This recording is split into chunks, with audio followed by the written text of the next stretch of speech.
Hello, everybody, and welcome to another edition of Chalk Talk here on the DK Pittsburgh Sports Steelers YouTube channel. Doing another kind of football type thing today. We're just going to go your basic coverages. Now, I'm not going to get into the nitty gritty of each individual coverage. Each coverage, especially when you start getting into cover 3, cover 4, you start getting into, there are many different variations. Even cover 2, there are many different variations of it. So I'm really going to try to stick to the basics here. I'll try to add a couple of layers. I've got a couple of examples in here, but really just going to try to stick to the basics so you can understand a little bit better. So if you're ever watching the game on Sunday, you hear hear one of the analysts or somebody say, well, they're in cover 3 here, or they're in cover 1. You have a better understanding of what coverage the defense is in, why they might be in it, so on and so forth. So we're going to go over cover 0, cover 1, cover 2, cover 3, and cover 4. I'm not going to get into cover 6, and again, I'm kind of sticking with just those. Again, trying to make this educational, but not get too far into the weeds. I can always do another coverage video, or I can even do videos on individual coverages by themselves. So this is more of a crash course on each coverage. All that being said, first off, cover 0. This is from 2023, Steelers against the Ravens. George Pickens is going to run a go route here. And the great thing about that is that there is, in cover 0, there is literally 0 players deep. No player is responsible for a deep portion of the field. This is literally man coverage across the board. Somebody here, whenever it's one of these guys, has to cover the back. Somebody's got to cover the tight end, where the tight end is. So obviously there's the tight end, so somebody's got to get him. Doesn't matter who it is. Cover 0 is a heavy blitz defense, which means you are going to be putting a lot of pressure on the quarterback, which is exactly what the Ravens do here. They have literally 1, 2, 3, 4, 5 dropping back in coverage to cover the 5 eligibles. When we talk about eligibles, you have the number 1 here, the number 2 here, the number 1 on this side, and you have the number 3 here, right there. So that's 1, 2, 3, and then the 1, 2, 3, 4, and then obviously the running back can also go out as well. So you have 5 eligibles there, 5 offensive linemen, and then the quarterback. There's your 11 players. So you are rushing at this point 6 against 5, or if the running back stays in protection, which Jaylen Warren does, now it's 6 on 6, so it's max protection. Actually, it's 7. You have 7 back protecting because you also have the tight end. So it is full max protection. You have the tight end staying in to protect. You have the running back staying in to protect. Kenny checked this at the line. And so since nobody is deep and you have this entire gaping hole back there, it is literally man coverage. And what's one thing that quarterbacks love is having their star receivers, their best receivers, in these one-on-one situations, because then they can just throw it up and they can make a catch and then they can score a touchdown. And look at all the happy fans. So that's cover 0. Really easy to understand. It is man coverage across the board. It is a heavy blitz defense. Nobody's deep, so you got to really trust. You got to, number 1, trust that your blitz is getting home, and you have to trust that your guys in man coverage can at least lock somebody down, because if not, you find yourself very vulnerable. Easy for me to say, very vulnerable to such plays from happening because there's no help deep. So that's obviously the biggest weakness of cover 0 is that nobody's deep. All right, so this right here is cover 1. Now, if cover 0 means that nobody's deep, what might cover 1 mean? Well, you got one guy deep. He is responsible for covering the entire deep portion of the field. So if you can cut it right here, this guy has to cover this entire area right here. He is responsible for that. Now, he will often shade toward the passing strength of the formation, which would be this side because you have this side because you have two eligibles there, the number 1, the number 2, and then also the running back is right there. So you have more passing strength to that side of the formation than you would over here with number 1 and the number 2 there. So that is why Minkah, who is the deep, the lone deep defender in cover 1, he is shading more over in this direction. With 1 deep, you have then man coverage across the board. So, man, linebacker has that. There's man, and then there's man. And then that means that everybody else, that guy, and that guy can all blitz. So you can usually blitz at least 1 extra. So that, a 5-man rush, you can, if you want to get if you believe that they're going to be in some sort of max protect mode where they keep the running back in protection, whatever it is. You can all blitz a 6th if you want. Typically not very common. Usually it's a 5-man rush. But that's what cover 1 looks like. It is pretty basic. You got 1 deep defender, and then it's man coverage, man coverage, man coverage, man coverage, and man coverage. And then the other 5 guys can all rush. Make sure I don't want to leave anything out here. Situations like this where you have receivers stacked on top of each other, when you talk about man coverage, it doesn't always have to be this guy on this guy and this guy on this guy. It can be something called banjo coverage, which means this guy, because he's on the outside, is going to cover whichever receiver releases to the outside. So you can see here, that's not what happens there. The inside guy does go to the inside, and the outside guy does go to the outside. But let's just say this guy ran here, and then this guy ran like a basic or a post or something. Then whoever releases to the inside, this guy would get, and whoever releases to the outside, this guy would get. That's called banjoing coverage. It's still man coverage. There's still going to be a man on a man, but it's not just straight up, no matter what, I'm running with this guy, and no matter what, I'm running with this guy. But I'm not saying that's what they're doing here. I'm just giving you that for educational purposes, too, when it comes to man coverage. But you can see here as this plays out, straight up man. I mean, you got man. And even as the play develops and the running back kind of stays in to protect right there. So the linebacker actually ends up kind of rushing. So you get that extra pressure. And then you have your deep defender just based off of what he's going to read what the quarterback's doing. He's obviously going to try to keep an eye on what the route concepts are. That's just a terrible throw. That should have been picked off by Dante Jackson.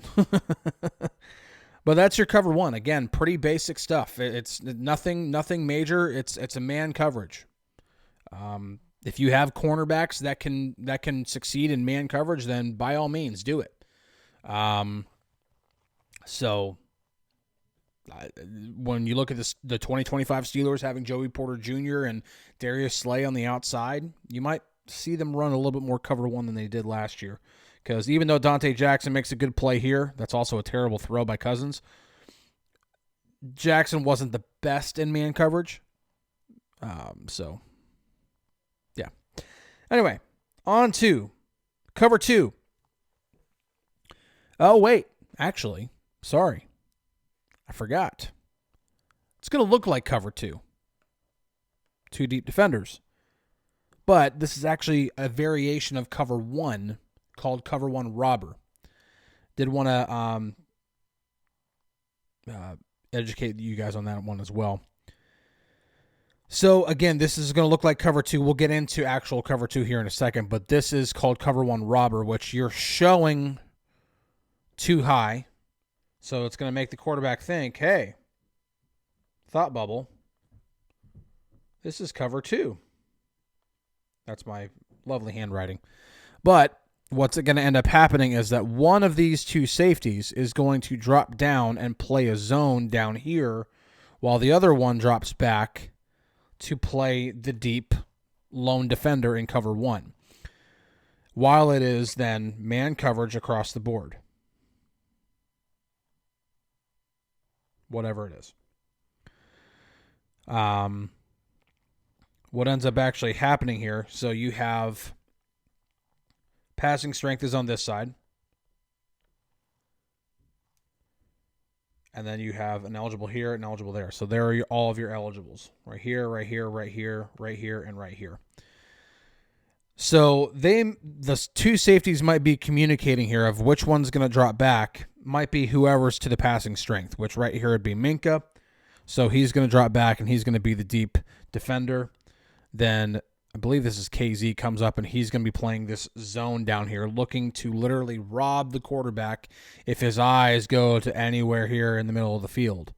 Just here in this, he could be meandering. And the thing is, we've seen Minkah be this guy to drop down, play this zone. Anybody remember the interception against the Browns back in 2020 when he intercepted Baker Mayfield? That was a cover one robber play where Minkah was the robber. So you can see, they go out. You've got, 3-on-3 here. You've got man coverage here. And then instead of dropping back and being in this cover 2, he's going to drop back. He's going to be the deep defender. He's going to drop down, and he's going to kind of play in this zone down here in case he wanted to try to hit this guy, or if this guy were to be running any kind of in route, he could help take that away. And that's cover 1 robber, pretty much. You are showing cover 2. You are bluffing cover 2, but you're really playing cover 1 with, again, just a nice little variation of cover 1. It's actually probably one of my favorite variations when it comes to all coverages. All right, now we're going to go to cover 2, for sure. Cover 2. And first, you're looking at this and you're like, no, Chris, what are you talking about? You got one deep defender here. Well, again, the Steelers like to try to disguise. A lot of NFL teams try to disguise. And so you've got one deep defender. You're showing what most likely is cover 1, at least what you're trying to sell is cover 1, because you've got corners pushed up on the receivers. You've got this guy kind of close. You're showing what looks to be cover 1, but what's going to end up happening is that this safety is going to drop back and be playing this deep portion of the field. So cover 2, based off of what we've said about cover 0 and cover 1, is you have 2 deep defenders. So if you kind of cut the field right here and just cut it in half, this safety will get this half, and then whoever drops back into this area will get this half. So that is your cover 1, or cover 2. Safety here, covering the 2 deep portions of the field, splitting the field in half. This is called, by the way, a middle field open coverage. Cover 1 is a middle field closed. You have one player in the middle of the field. Let's rewind real quick. All the way back. This is a one player in the middle of the field. So this means that the middle of the field is closed off. You're not getting to the middle of the field. When you get to, man, I got way out of whack there. When you get to cover 2, you are getting the middle of the field is open. So cover 1 will get into cover 3. Usually if it's an odd number, the middle of the field is closed. Even number or 0, the middle of the field is open. Cover 2 is usually a zone coverage, but it can be man. You can also, again, with the way the Steelers are selling this looks like it's cover 1, but really what they're going to end up doing, and I'll draw this out, is going to be, that's a terrible circle. You get your 2 deep halves. Actually, let me write it out like this. There you go. Get your 2 halves, and then a typical cover 2 is going to look like this, where 5 defenders are going to be filling in. Again, this is not exactly what they're doing here, but 5 defenders, no matter what, are filling. So we know this guy is going to be going back here, but let's just say they were in a basic cover 2 zone, where this guy covers this zone, this guy is going to cover this zone, this guy's going to cover this zone, and this guy's going to cover this zone, and then this guy's going to cover this zone. That would be your basic cover 2 based off of what the Steelers are showing here. This right here is the flat. This right here is the hook curl. This is the hook. This is the hook curl. And this is the flat. So when you talk about the flat defender in cover 2, that would be this guy. And you can see as the play plays out, notice how it looks like man, but as the receiver continues to get depth, he passes him off, and then he goes to cover this guy in the flat because he is the flat defender. Okay? Same thing here. This guy right here is the flat defender. So he is going to... Now, he kind of gets depth because he also sees there's nobody down here. So you can also sink a little bit deeper if you see there is nobody down here and try to at least help out a little bit. This guy right here will be the hook curl, which if there's any kind of route where he would come and run a curl there, that would be his guy. Whoever runs into your zone, you want to latch onto until you see them run out of your zone, then you can pass them off to somebody else. There are obviously variations of cover 2. There is cover 2 man, where this could be just straight up man across the board. Could be just, again, you could be running man coverage with still dropping, 2 defenders deep. Not very common in today's NFL. Not common at all. There is also Tampa 2, which a lot of people have thought the Steelers run a whole bunch of. Paint that picture again. Split the field in half, and then you've got... Actually, let me do it this way. Split the field in half. Then you have your hook curls. You have your flats. And then normally you'd have a guy right here in the middle, but instead what you end up doing is this guy who ends up being Patrick Queen here, he ends up dropping way further back into this really deep portion of the field while these safeties can squeeze over more and cover more of this outside area, almost playing like, as we'll get into, a cover 3. So it's Tampa 2, so it's cover 2, but it's also kind of cover 3. And you can see here that Patrick Queen, now it looks like he's in man coverage because he just runs with Zay Flowers the entire way, but that's because Zay Flowers is running into his zone. Either way, Patrick Queen, you can see here from the start, he's already going to be in this position. And of course, he's going to watch this receiver because he's starting to run into his zone. And I mean, you can see right here, this is the basic coverage. You got your 2 deeps. You have your flat defender. You have your hook curl. You have your hook curl. You have your flat defender. And then in this very, very deep in a Tampa 2, there's your deep, your deep defender in Tampa 2. In a normal cover 2, he'd be more like right here. So that's cover 2. Seriously. Anybody who questions Patrick Queen in coverage, man, you just ran with Zay Flowers down the middle of the field. That's crazy. Crazy talk. That's cover 2. Cover 3, which is what the Steelers run more than anything else. No team ran more single high looks than the Steelers last year. That's obviously both cover 1 and cover 3. Single high looks, 1 single high safety, either cover 1 or cover 3.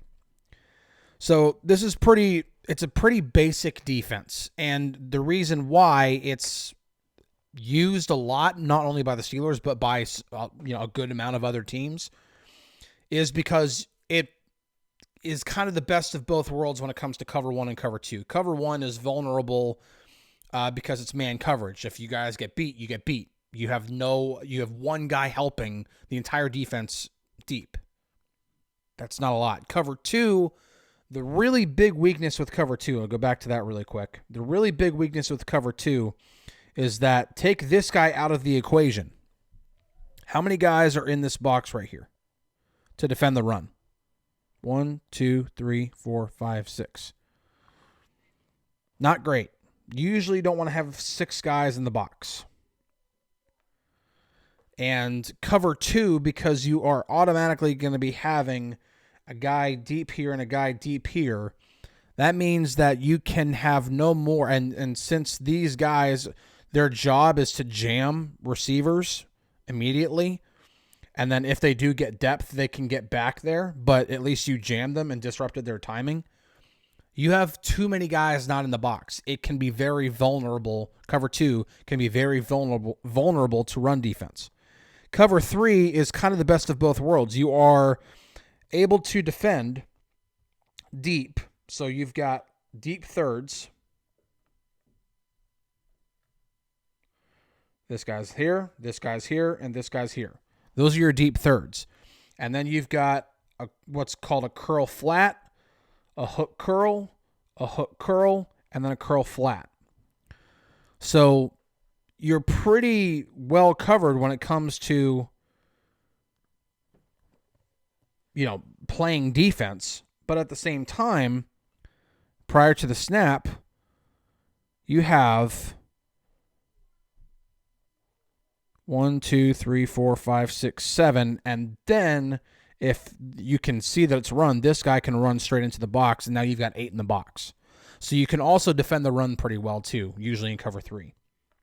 Especially because obviously the Chargers are in they got a 1 here, a 2 here, a 1 here, a 2 here. And then you obviously have the running back there as well. So this is a very, very spread formation. If this was any kind of like heavy formation, or they had 2 tight end sets, safeties would obviously be closer to the line of scrimmage. You have more help when it comes to defending the run. But you're also not vulnerable to the pass because you have 3 deep thirds that are being covered. So that's your basic cover 3. Honestly, cover 3, there's not much to it. God, Beanie gets lit up there. Jeez, I almost didn't even notice that when I first put this together. That might be pass interference. I think that's a little further than 5 yards downfield. Oh wait, no, the line of scrimmage is there. So yeah, that'd be legal then. That's funny. All right. Anyway, so yeah, you have, before Beanie gets knocked off, again, you have your deep thirds. So he's responsible here, he's responsible here, he's responsible here. Then you have a curl flat, hook curl, and then curl flat. So he would be here, he would be here, he would be right here and here, and then he would be here. Curl flat, hook curl, hook curl. That's your basic cover 3 defense. 3 defenders deep, 4 underneath. Not going to get into cover 3 zone blitzes. Too complicated for right now. This video is already going to be too long anyway. But that's your basic cover 3. Steelers run a lot of it. Again, strong against the run. Also, doesn't leave you vulnerable to deep passes. There are a couple of holes to cover 3 really quick before we move on. Let's map this out again.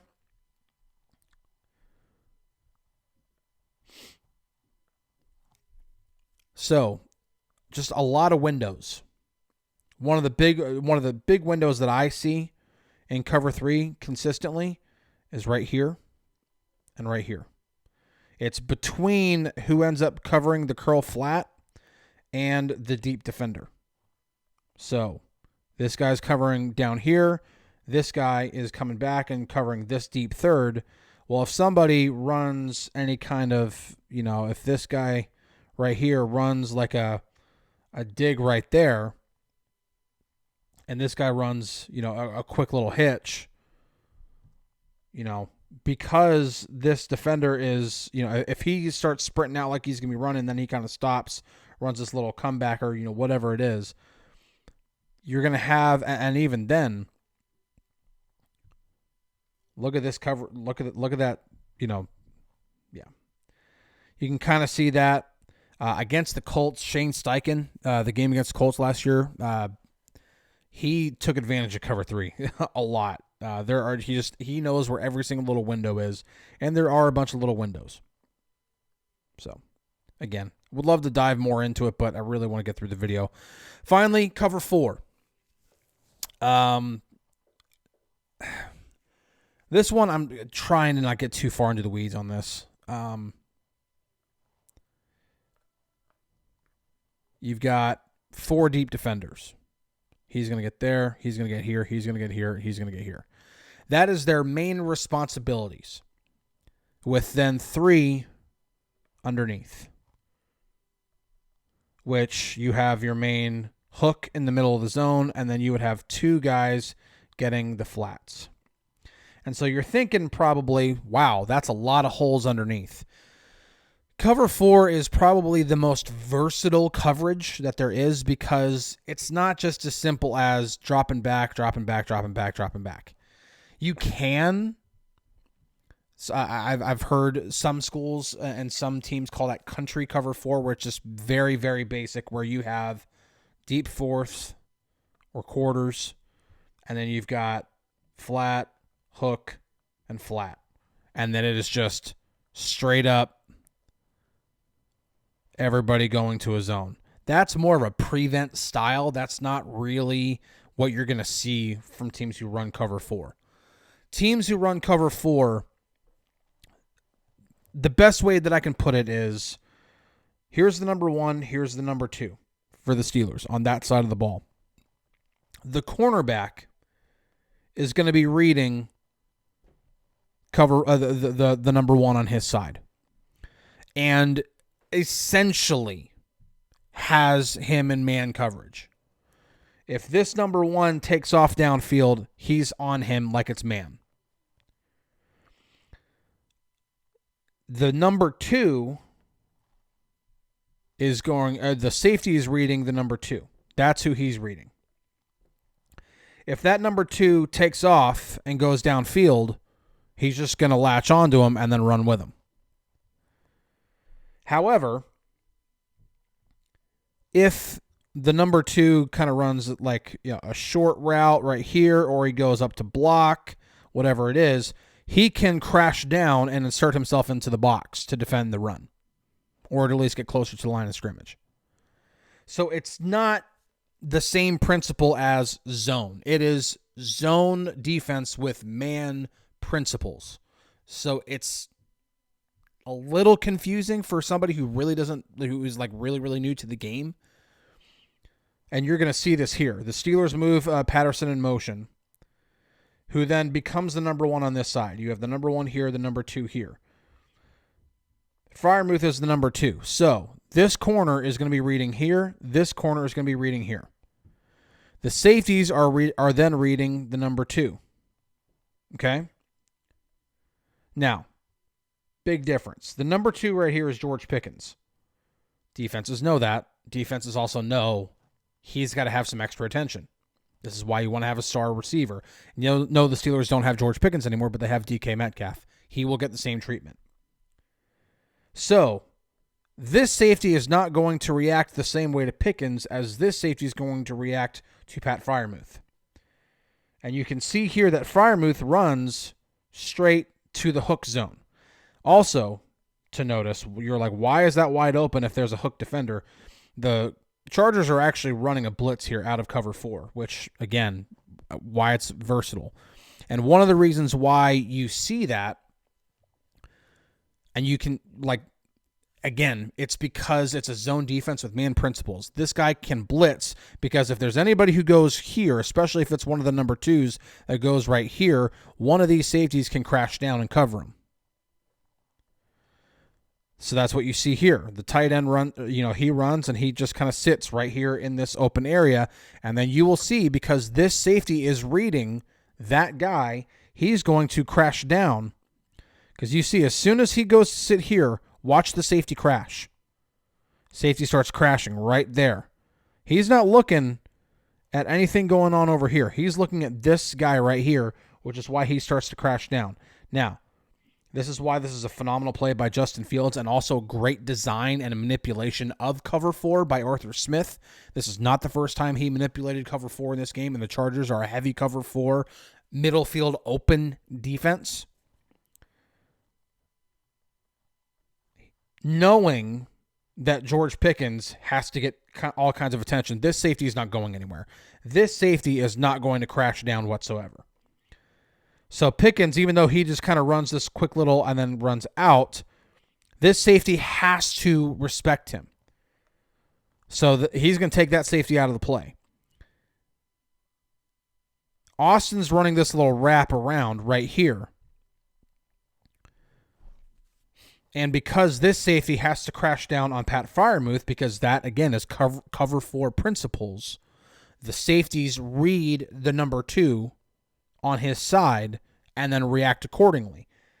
If Freiermuth were to have run up the seam here, the safety would just latch on and then run with him. But because he runs this little hook, the safety starts to crash down on him, which then leaves Austin hitting that wide open to catch and then take off, because that safety takes himself out of the play. Again, great anticipation by Fields, because he starts to throw the ball there. See, he pats the ball there, begins to make his throwing motion there when Austin is still covered up. And by the time that throw actually gets there, boom, catches it, and now there's nobody there in a perfect lane for him to run, and then he ends up scoring. So, cover 4, very, very versatile, can have its holes, and another thing that I wanted to point out about cover 4 as well. A lot of people would think, well, you've got 4 deep defenders, man. You're not going to be defending the run very well. Well, again, if the number 2s on both sides go to block like it's a run play, these safeties are crashing down because they're reading the number 2. Then all of a sudden you'd have 1, 2, 3, 4, 5, 6, 7, 8, 9. 9 to defend the run if needed. Depending on, again, that is called, by the way, the number 2s here that they're reading, that's called a pattern read. So cover 4 gives off the impression that it is weak against the run, because you are going to have 4 defenders have their initial responsibility be deep, but they are pattern reading, especially the safeties are reading the pattern of the number 2, and if they see run, they can crash down and defend the run. So cover 4 can actually be very good against the run. So, all right. Well, I hope that was educational enough. This was a very, very long video. Probably the longest Chalk Talk we're going to do. I leave it in the comments, by the way. If there is a coverage you want to see more, explain more. The first one I'd probably do is cover 3, because the Steelers run cover 3 more than anything else. But I'd be more than happy to dive more into cover 4, to dive more into cover 2. But cover 3 is probably the one that I would want to dive into first. But shoot, man, we've got a summer coming up in which we have a lot of time to kill before training camp begins. So we can probably knock out all these. So let me know what you want to have broken down a little bit more, whether it's whatever coverage it is. If there's anything else you want to see, maybe I'll get into some of the old school stuff like cover 3 and its zone blitzes, which obviously were spearheaded by Dick LeBeau. But anyway, I'll get into all that stuff later. This video has been long enough. Going to let you guys go.